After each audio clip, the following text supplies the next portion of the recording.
Every day, I come up with 1,000 new ideas of stuff I want to add to my games. One of the best lessons I've learned is that 99% of the time, those ideas are garbage. And not only that, they would actually make my games worse, waste my time, and lead me to burn out and abandon the project.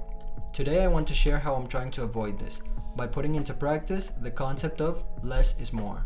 A couple of months ago, I read Essentialism by Greg McKeown, which talks about this notion in great detail. In this video, I want to share some of the main ideas that resonated with me, since they can be beautifully applied to indie game development to make our lives easier and our games better.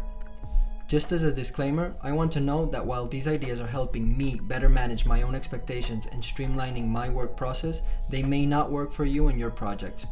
But if they do help you out in any way, or if there are other ways you are applying minimalism in your work, please share it in the comments for me and others to benefit. With that out of the way, let's get started. Essentialism is the concept of focusing on the things that really matter, which provide the results we really want and therefore are the best use of our time. Doing more, less meaningful work can lead to stress and can make you less satisfied with your accomplishments. It revolves around doing less work, but better. By carefully considering whether a certain feature makes the strongest possible contribution towards building the game you want to build, you can cut out those that don't directly further your goals. These are things that are not easy to figure out. To lay out the foundations, the author settles 3 realities in order to understand how to focus on what is essential. 1. We are able to choose how we spend our time. 2. Almost everything is noise, and few things are exceptionally valuable. 3. The reality of trade-offs. We can't have it all. In the book, he goes over a series of steps to internalize these realities, but I want to emphasize the core ideas that I think can help us indie game devs the most. Have a clear view of the main mechanics of your game. Understand that every mechanic is a new system that has to be coupled with the old ones, potentially breaking everything. Identify which stuff is worth your time and which isn't. In a game I started a while ago, I certainly wasted time animating and recreating the same character in 3D over and over again, just because I couldn't get every animation exactly as I envisioned it.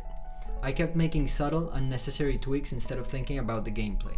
More recently, I decided to remove the stealth mechanic in my game Quetzal, as it was not contributing to my end goal.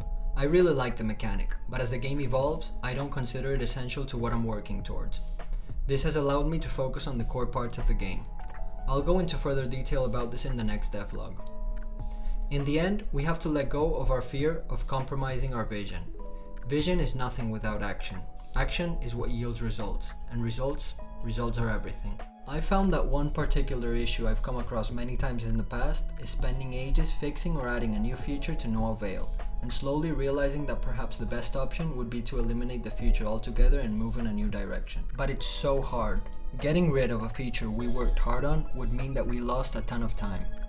Well, I got some good news and some bad news. The bad news is that the time is already lost. The good news is that we have the choice to stop wasting more time and instead focus on other features that may or may not improve our games. If they do, great, but if they don't, also great. Experimenting is key in game development.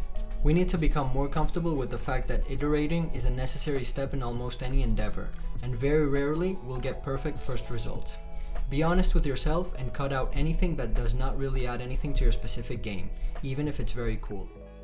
Every time I start working on my game, I go over my Trello task list. This allows me to follow the plan I set at the beginning of the sprint in order to look forward and not get stuck. A bit of project management can go a long way, as it allows you to focus and redirect yourself towards your objectives. I have tons of new ideas every day or week, but I try to put them in the backlog in order to revisit them when I plan my next sprint. I only immediately start to implement new ideas if they are an answer to something that has been blocked or is a solution to a bug that's breaking the game. I hope you can take some of the ideas discussed in this video and apply them to your workflow to make your life easier. As game developers, we are usually very passionate about the stuff we love, and it's hard to be objective with our own work. By constantly taking a step back and re-examining if the features we add to our projects are worth it, we don't only improve the game we're working on, but also develop a more nuanced sight of what works and what doesn't. We also learn to be flexible with ourselves and work more efficiently in future projects. If you enjoyed the video, consider liking and subscribing for more content like this, devlogs and occasional tutorials. See you all soon.